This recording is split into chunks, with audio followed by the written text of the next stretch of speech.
Okay, so I'm going to attempt to explain how that 21 card trick works. You don't actually need to know how it works in order to do the trick. For those of you who are interested, it may give you a deeper appreciation of what's going on. So what I'm going to do here is I'm just going to repeat the trick here, but I'm going to use 27 cards. So instead of 21, I'm going to use 27 cards. So we have 3 columns of 9 instead of 3 columns of 7. Okay, it's just a little bit easier to explain that way with just how the maths works out. But I'm just going to lay them out like this, just like how we did before. But I've set it up so that the middle column is all going to be red cards. Okay, so this is just going to help illustrate what's happening a little bit more clearly. So I'm just going to lay these all out. There are 27 cards, so it's going to be 3 columns of 9. Okay, so we end up with that.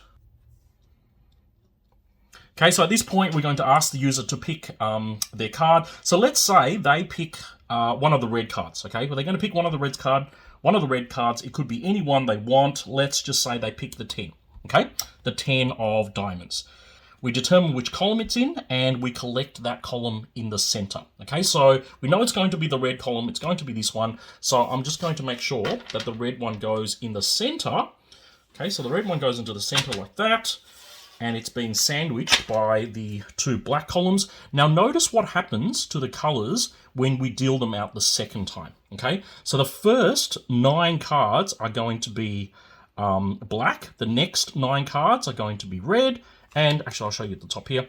The first 9 cards are going to be black.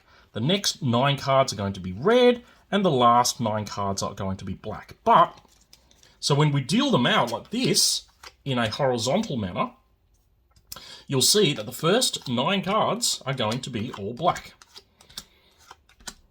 Okay? Now, the next 9 cards are going to be red. So this was the middle column from before. Okay? And the 10 of diamonds was the one they picked. Okay, so notice now that we have this section being all red, and the last 9 cards are going to be black again, because this was the 3rd column from before. Okay, so now we know we have narrowed down the card that they've picked into this middle band right here. Okay, so it's going to be one of these 3 cards, or one of these 3 cards, or one of these 3 cards.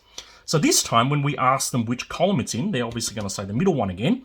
We're going to be able to narrow it down a little bit further. Okay, so they're going to say this column. So let's collect it up again, making sure that that column is in the middle. Okay, so it's the 10 of diamonds. So notice what happens when we deal them out horizontally again for the 3rd time, okay? So we're dealing this out. Now, the first 9 cards are going to be the first column, which we do not care about. Okay, so we don't care about these 9 cards, but you'll also notice that the red cards are now in the middle, okay? So the next 9 cards here are going to be of importance, okay? So you can see here, their card is going to be in this section here, because that was the column that they pointed out, and it was the column that we collected in the middle. And then the last 9 cards we're not really going to care about, but we now know that it's going to be in this band, okay? But notice the red cards are only always in the middle. Because of the first round that we did, where we narrowed it down to the middle, the second round of narrowing, we have now narrowed it down to the middle of the middle. So it's going to be the dead center. So whichever column they pick now, their card will be in the dead center of that column, okay? So there's the 10 of diamonds. It's in the center. If it was this card, it would be if it was in this column, we know straight away it would be the 9 of diamonds. And if it was in this column, we would know it's the 8 of hearts, okay? So at this point, whatever column they say, we will be able to know which card it is just by looking at the center card. We don't even need to collect everything up and deal things out again, okay? So it will be the center card. So let's say this one. So we're just going to collect it once again in the middle so that we can do the dealing.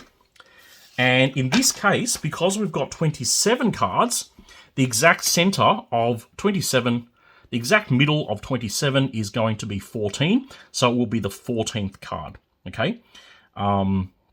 So 1, 2, 3, 4, 5, 6, 7, 8, 9, 10, 11, 12, 13, and the 14th card here will be their selected card. So the only difference between the 27 card routine and the 21 card routine, obviously 21 card goes a little bit quicker, so you have to deal 27 cards.